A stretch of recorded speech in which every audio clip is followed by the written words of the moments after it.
দুনিয়াতে এক সময় ছিলাম না, এক সময় আছি, কোনো এক সময় আবার থাকবো না, দুনিয়া থেকে চলে যাব। আল্লাহ পাক কোরআনুল কারীমের ভেতরে বলে, কুল্লু নাফসিন যায়িকাতুল মাউত সুম্মা ইলাইনা তুরজাউন।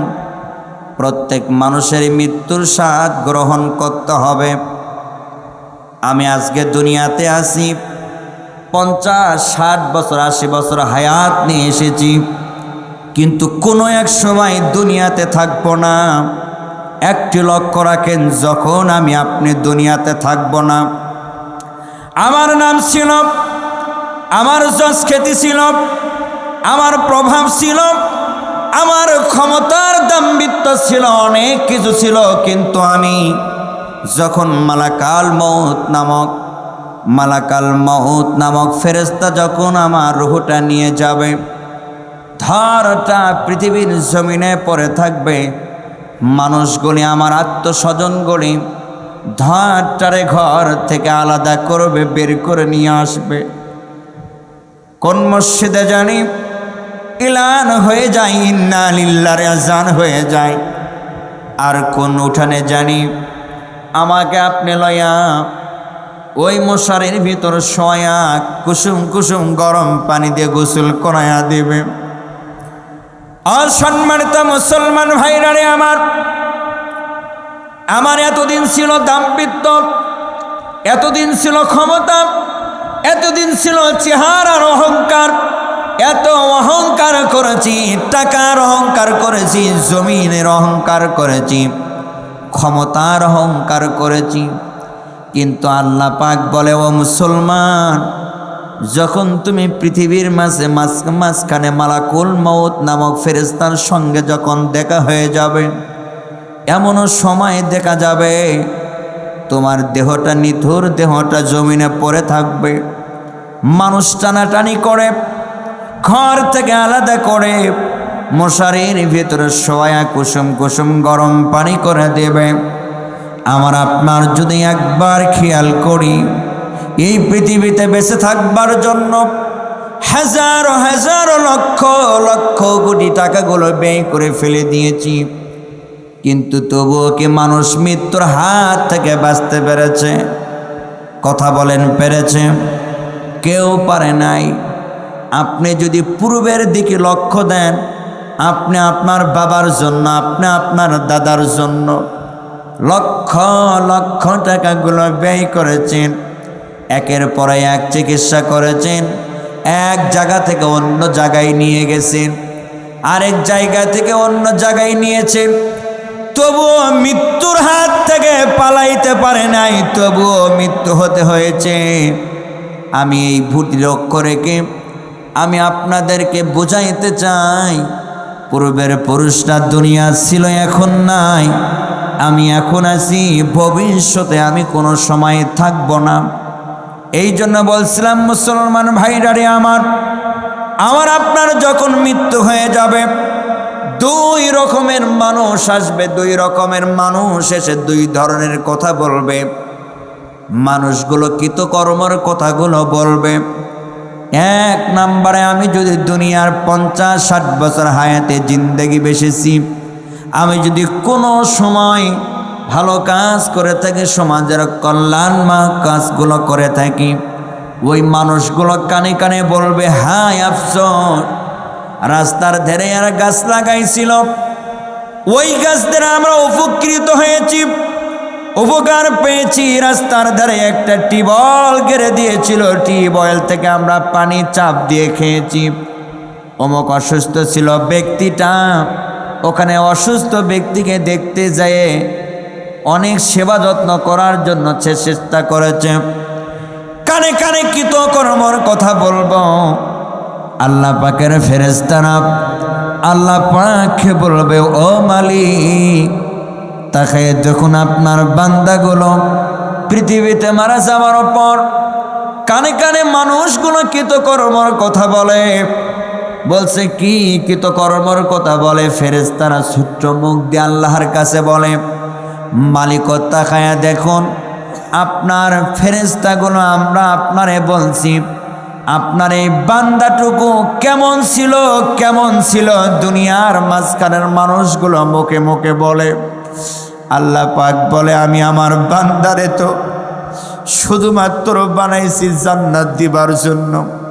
ও ফেরেশতা, তোমরা সাক্ষী রেখে যাও, তোমরা সাক্ষী থেকে যাও, আমার বান্দার কৃতকর্মর কথা মানুষগুলি মারা যাওয়ার পর কানে কানে ভালো বলে। আমিও আমার বান্দার প্রতি রাজি এবং খুশি হয়ে ভালো বলার ক্ষেত্রে বান্দার নামটা লেখায় দিলাম জান্নাতের খাতায়। কৃতকর্মর কথা হবে তো এরকম, আরেক রকম কৃতকর্মর কথা রয়েছে। দুনিয়ার ভেতরে কারো যদি বিরুদ্ধ কাজ করেন, ক্ষমতার অহংকারী করে, টাকার অহংকারী করে একটি গরিব মানুষকে হেনস্থ করলেন, মানুষটা মারা যাওয়ার পর ওই মানুষটা ভালো করেই জানে আর এই ব্যক্তির কোনো ক্ষমতা নাই, আর কোনো দাম্ভিত্য নাই, আর কোনো কিছুই নাই। অতএব কানে কানে বলে, ভাই তোমরা তো ক্ষমা চাও, ভাই আমিও ক্ষমা করে দিলাম, কিন্তু ভাই অমুক দিনে অমুক সময় বিপদে পড়েছিলাম, এই মানুষটা আমার বিরুদ্ধে কাটিছে, বিরুদ্ধে রেখে দিয়েছিল, এই মানুষটা আমার শান্তি পাইতে দেয় নাই। 14 দিন ঘর ছাড়া, স্ত্রী ছাড়া, সন্তান ছাড়া 3 মাস জেলে ছিলাম। এই কৃতকর্মর কথা যখন আপনাকে বলা হবে, কানে কানে বলবে, আল্লাহর ফেরেশতারা বলবে, ও মালিক, আপনার বান্দা মারা যাওয়ার পর মানুষরা কানে কানে এই কৃতকর্মর কথাগুলো বলে দেয়। আল্লাহ পাক বলে, ফেরেশতা আমরা কি করব, আমি কি করব? ফেরেশতা বলে, আল্লাহ আপনার যা ভালো হয় তা আপনি করতে থাকেন।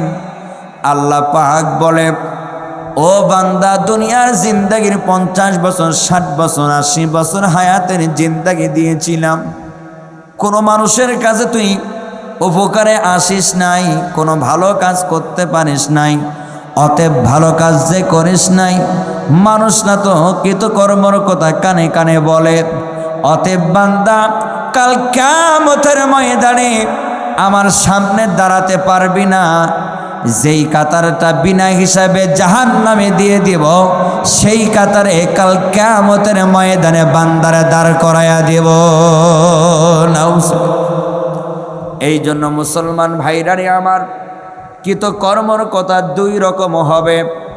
আমি আপনাদেরকে বলছিলাম, মানুষ মারা যাওয়ার পর আমার আপনার কৃতকর্মর কথা জানি মানুষ ভালো বলে, তাহলে কি করতে হবে? একজন ভালো মানুষ আরেকজন মানুষের সঙ্গে কথা বলছে, কোন কথা বললে মানুষ কষ্ট পায় এমন কোনো কষ্ট দেওয়া যাবে না, এমন কোনো কথা বলা যাবে না। একজন মানুষ কোন কথাটা বললে কষ্ট পায় ওই কথাটা আপনাকে বলা যাবে না। একজন মানুষকে আচরণ করলে কষ্ট পায় ওই আচরণ আপনার করা যাবে না, আমার করা যাবে না। এক কথায় সে দুনিয়াতে মানুষ যেন ভালো বলে 50 বছর 60 বছর বেঁচে ছিলাম এমন করে আমার আপনার জীবন গটাইতে হবে। কথা কোন ঠিক কিনা? এই জন্য মুসলমান ভাইনারে আমার, একজন আল্লাহর প্রিয় বান্দা পৃথিবীর থেকে যখন বিদায় নিয়ে অপর জগতে চলে গেছে, এমন সময় মানুষগুলি কবর খনন করে। কবর যতই খনন করে ততই কবর থেকে সুঘ্রাণ বের হয়। বলেন তো, যেই কবর থেকে খনন করার সময়, যেই কবর থেকে মাটি উত্তোলন করার সময়, এমন সময় যদি কবর থেকে সুঘ্রাণ বের হয়, সে ভালো মানুষ না মন্দ মানুষ? নিঃসন্দেহে ভালো মানুষ। যতই কবর থেকে মাটি উত্তোলন করে ততই কবর থেকে সুঘ্রাণ বের হয়। যতই উত্তোলন করে মাটি ততই কবর থেকে সুঘ্রাণ বের হয়। 3 জন ব্যক্তি মিলে কবরগুলো খনন করতেছিল। ওই আল্লাহর প্রিয় হাবিব বান্দারে যারা গোসল করানো হয়, যারা গোসল করাইতেছে তারা দেখতে পেল এই আল্লাহর প্রিয় হাবিব বান্দারে পানি যখন দেওয়া হয়, গোসল করানো হবে, পানি যখন গায়ে ঢালা হয়, ওই পানিটা জমিনে পড়ার সঙ্গে সঙ্গে শুকায়া যায়। তারা তিনজন ব্যক্তি মনে করল আশ্চর্য ঘটনা, কি ব্যাপার, আমরা প্রত্যেকটা দিন হর হামেশাই মাঝে মাঝে আমরা মৃত ব্যক্তিকে গোসল দেই, কিন্তু কোনো দিন পাইলাম না কোনো ব্যক্তির গায়ে শরীরে পানি ঢেলে দিলে সেই শরীরের পানি জমিনে যাওয়ার সঙ্গে সঙ্গে শুকায় যায়। জমিনের একটা বৈশিষ্ট্য আছে, বেশি করে পানি ঢাললে কিছু দূর গড়ায়া যায়। কথা বলেন ঠিক কিনা? ওরা বেশি করে পানি ঢালায়া দেখল, তারপরও জমিন থেকে গড়ায়া যায় না, যেখানে যায় সেখানে শুকায়া যায়। তিনজন ব্যক্তি গোসলের সময় দেখতে পেল, আরো তিনজন ব্যক্তি কবর খনন সময় দেখতে পায় নাকে কেমন জানি সুঘ্রাণ আসে। যতই কবর খনন করে ততই সুঘ্রাণ আসে, যতই কবর খনন করে ততই সুঘ্রাণ আসে।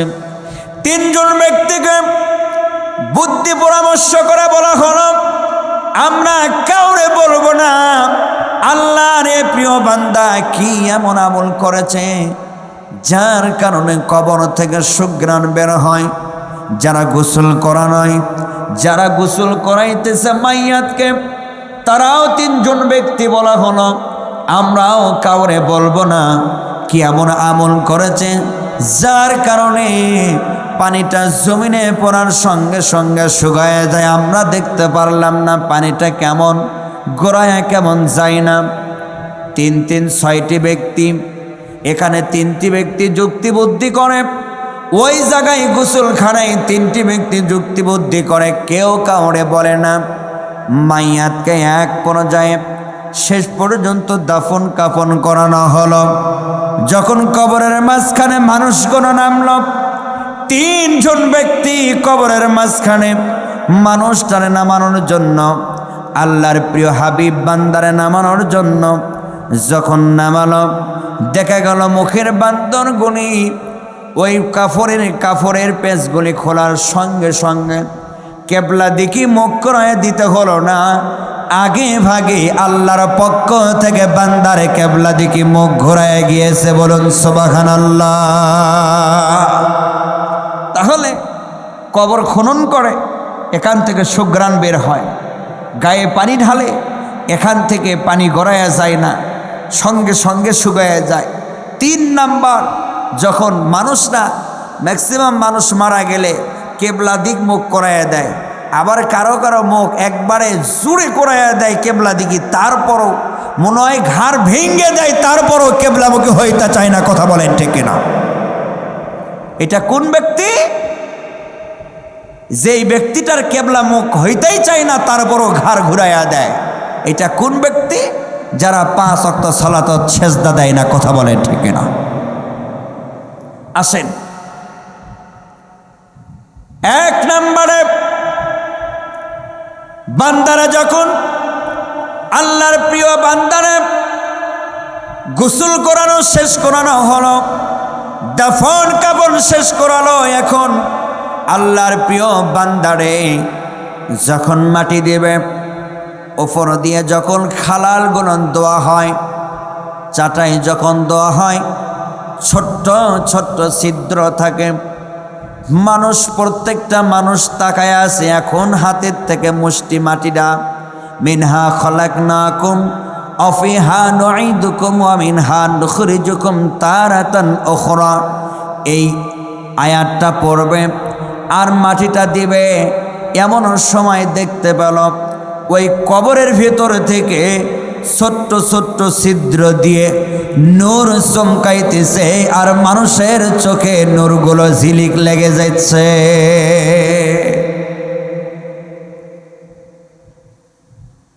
মুসলমান ভাইরা রে আমার, ব্যক্তিরা যখন দাফন কাফন শেষ করানো হলো, এখন এই 3 জন ব্যক্তি যখন যারা গোসল করাইছে আর যারা দাফন কাফন করাইছে আর যারা ছিল উভয় পক্ষে সকল লোকের মধ্যে একটা আলোচনা ছড়াইয়া পড়ল। কবর দেওয়ার আগে এই কবর থেকে কেমন জানি একটা নূর চমকায়।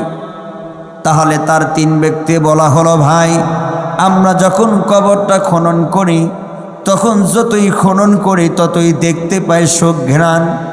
আরেক তিনজন ভাই বলল, ভাই আমরা যখন গোসল করাই পানি জমিনে পড়ে গড়ায়া যায়, কিন্তু আজ দেখলাম জমিনে পড়ার সঙ্গে সঙ্গে শুকায়া যায়।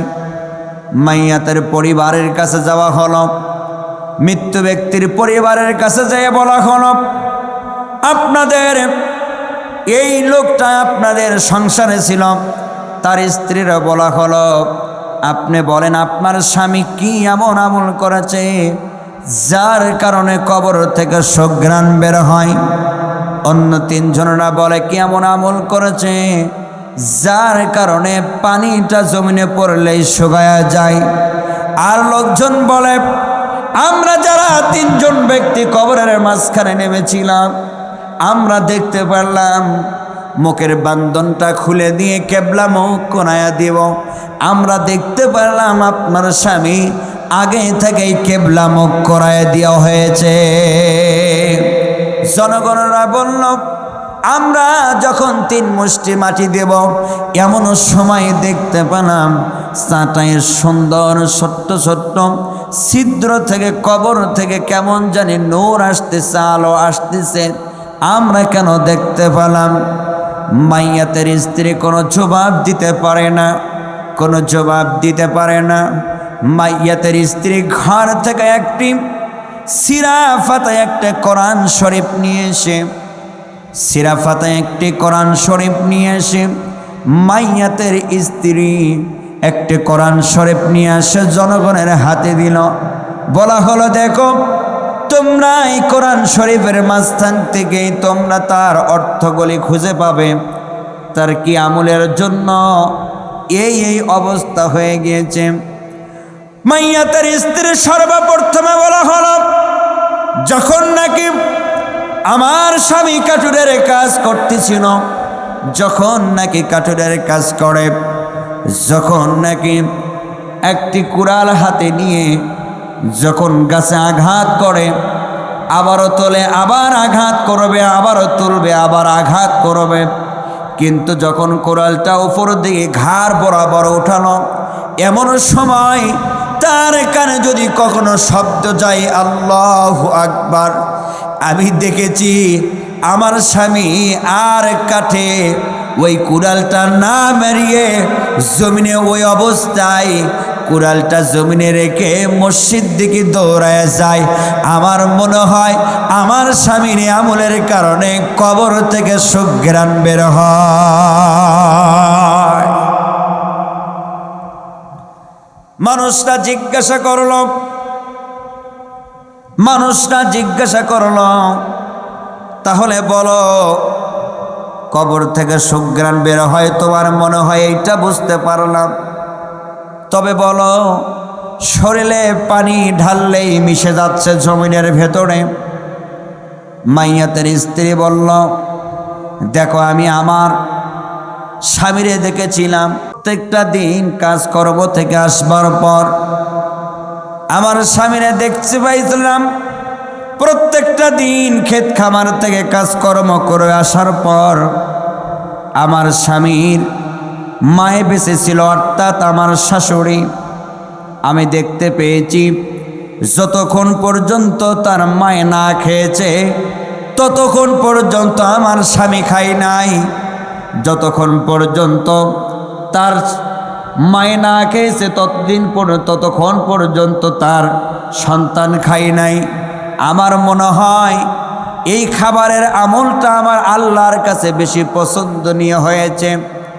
জনগণ বুঝতে পারল এই খাবার আমলটা আল্লাহর কাছে বেশি পছন্দনীয় হয়েছে, এই জন্যই তার মায়ের সেবা যত্ন আল্লাহর কাছে পছন্দ হয়েছে।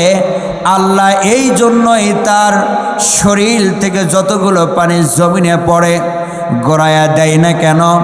আল্লাহ পাক বলে, গোড়ায়া দিয়ে এই জমিনের ভেতরে পানি আমি নাপাক করতে চাই না, আল্লাহর প্রিয় হাবিব বান্দা মায়ের সেবা যত্ন করে, আল্লাহর প্রিয় হাবিব বান্দা, আল্লাহ প্রিয় হাবিব বান্দা মায়ের সেবা যত্ন করে আল্লাহর নৈকট্য লাভ করার কারণে আল্লাহ পাক তাকে এই মুআজ্জাজা দান করিয়ে দিয়েছে। সুবহানাল্লাহ। আল্লাহ পাক বলে, প্রিয় বান্দা,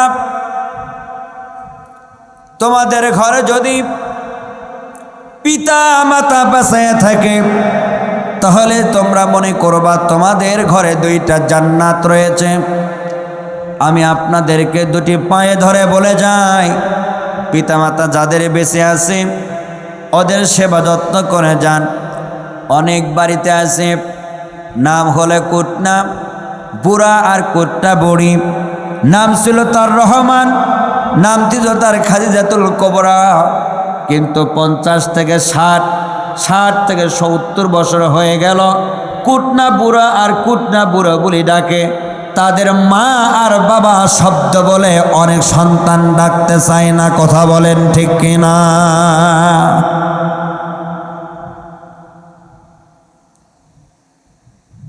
জনগণরা বলল, আমরা বুঝতে পারলাম সে আল্লাহর প্রিয় বান্দা পিতামাতার সেবা যত্ন করে মুআজ্জাজা তার হাতে দিয়েছে, আল্লাহ পাক দিয়েছে। তাহলে বলো, তোমার স্বামী কেবলা মুখ করায় দিচ্ছি, তখন দেখা গেল এক মুহূর্তেই কেবলা মুখ হয়ে গেল।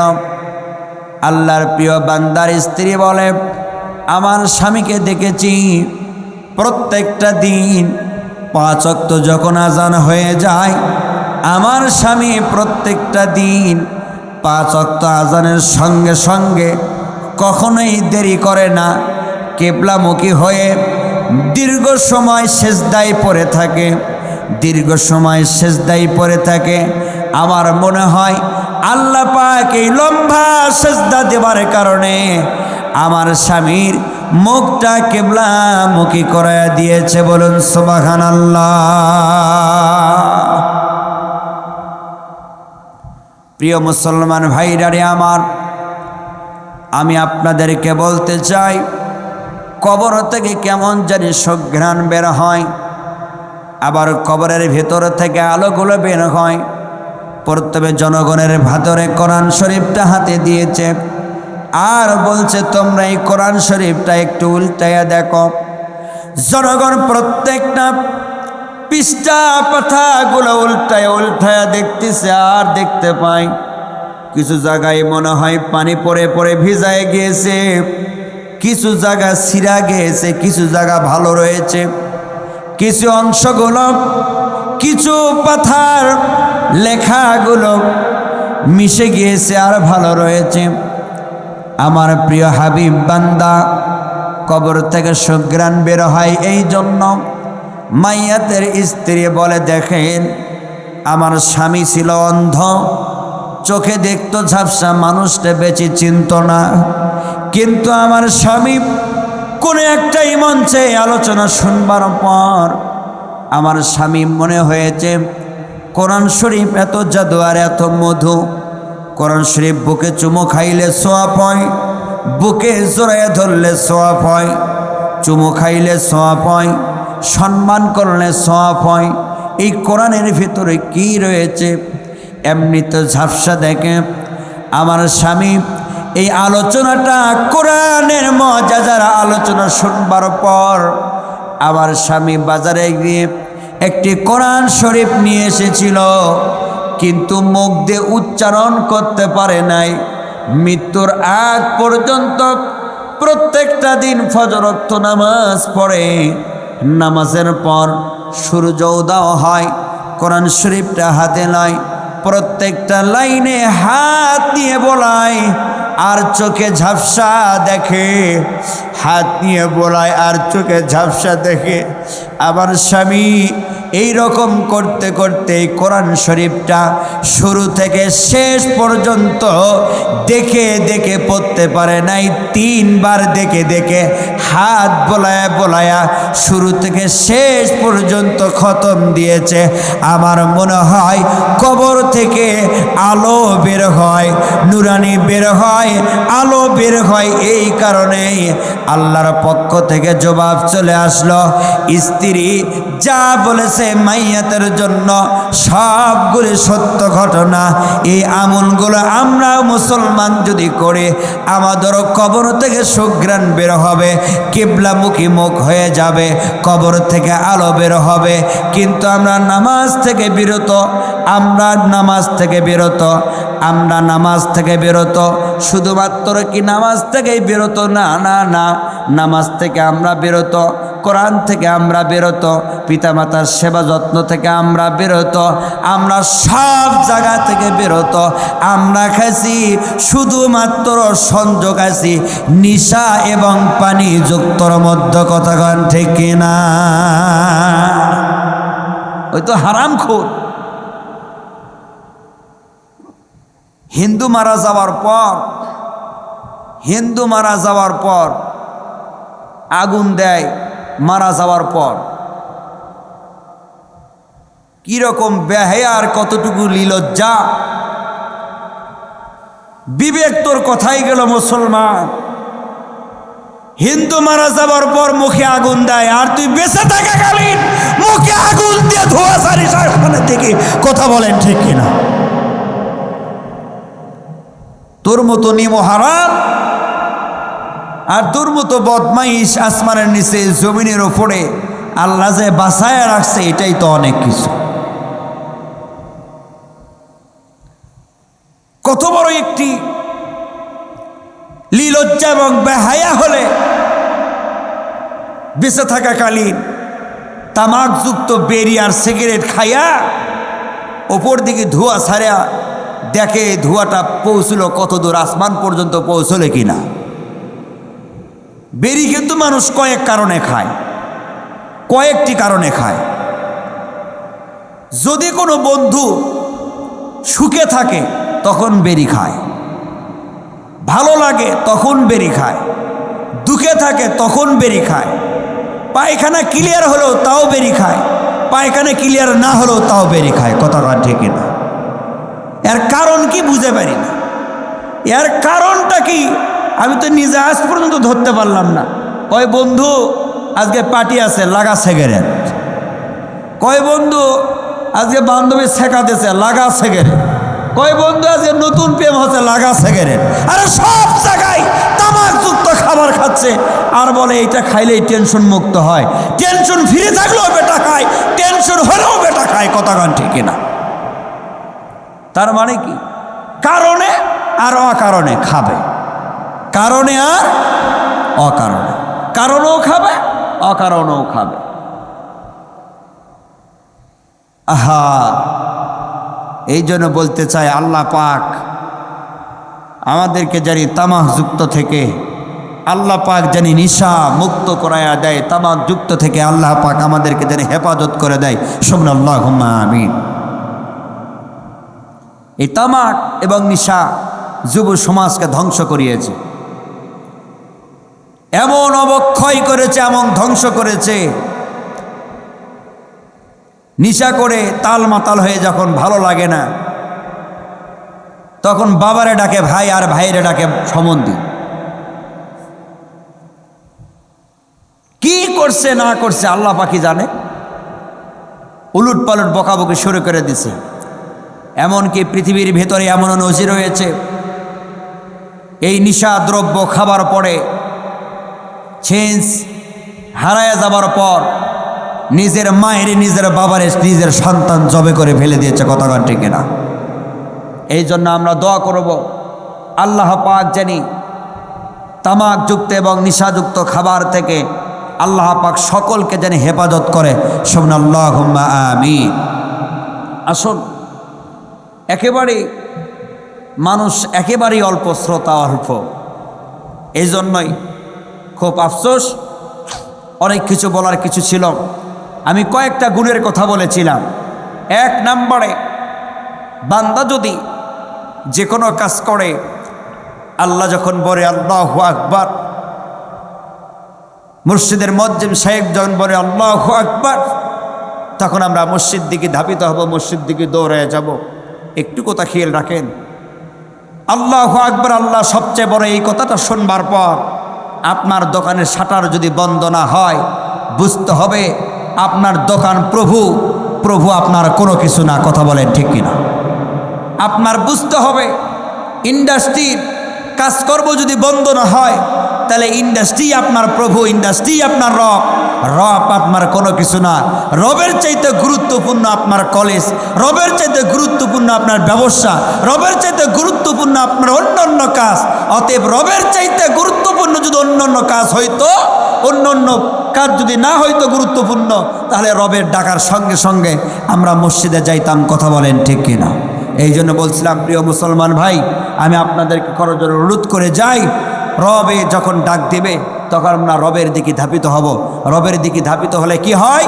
আল্লাহ পাক বলে, ওই বান্দার কবর যখন খনন করা হবে, ওই বান্দার কবর থেকে সুঘ্রাণ বের হবে। সুবহানাল্লাহ। আল্লাহ তাআলা 2 নম্বরে, শরীর থেকে জমিনে পানি পড়ার সঙ্গে সঙ্গে শুকায়ে গেল। পিতামাতার সেবা যত্ন, আল্লাহ পাক আমাদের সকলকে পিতামাতার সেবা যত্ন করার জন্য তৌফিক দান করুন, আল্লাহুম্মা আমিন। 3 নম্বরে আসেন, কেবলা দিকে হয়ে গেলাম। কেবলা দিকে মানুষের করাইয়া দিতে হবে না। কেবলা দিকে মৃত্যুর পর আল্লাহ তাআলার ফেরেশতা দিয়ে মানুষকে কেবলা দিকে করাইয়া দিবে। তাহলে যদি আমরা নম্বর সেজদা দিতে পারি, আমরা কিন্তু মসজিদে যেয়ে ইমাম সাহেবের পিছনে নামাজ পড়ায়া, ইমাম সাহেব যারা আছে তারা বুঝবেন, ইমাম সাহেব পিছনে নামাজ পড়ায়া দরুদ শরীফ দয়া মাসুরা মানে তাশাহুদ দরুদ শরীফ দয়া মাসুরা হওয়ার পরে একটা খেকরানি দেয়, তার মানে সিগলান দেয়, হুজুর আমার শেষ, আপনি তাড়াতাড়ি সালাম ফেলেন। কথা কন। অনেক সময় এরকম করে একটা সিগলান দেয়, হুজুরও বুঝতে পারে সভাপতির শেষ। এখন যদি সিগলান আমি না মেনে সালাম না ফিরি, পরের জুমা আর পরের নামাজ, জহরের নামাজ পড়াইতে আসতেছি, কিন্তু আসরের নামাজ পড়াতে পারবো কিনা সন্দেহ আছে, চাকরি তো নট হয়ে যাবে। অতএব ইমাম সাহেবের পেছনে সভাপতি সেক্রেটারি যেই সিগলান দিয়েছে, ইমাম সাহেবের চাকরির ভয়ে সালাম ফিরায় ফেলে দিয়েছে। কথা গান ঠিক কিনা? অতএব এই সিগলান দেওয়া বা আবার সেজদার যে 7 বার তাসবিহ পড়ার কথা, 3 বার কোনো মতো হলেই হয়। আর ইমাম সাহেবরা বলে, হুজুর এত লম্বা সেজদা দেন কেন? আপনি কি সেজদায় যায় ঘুম পারেন? এরকম কথা অনেকেই বলা হয়। আমরা ইমাম, আমরা জানি লম্বা সেজদা দিলে কি হবে? কেবলা দিকে মুখ আপনার করায় দিতে হবে না, আল্লাহর পক্ষ থেকে ফেরেশতা এসে আপনার মুখটা কেবলা দিক করে দেবেন। সুবহানাল্লাহ।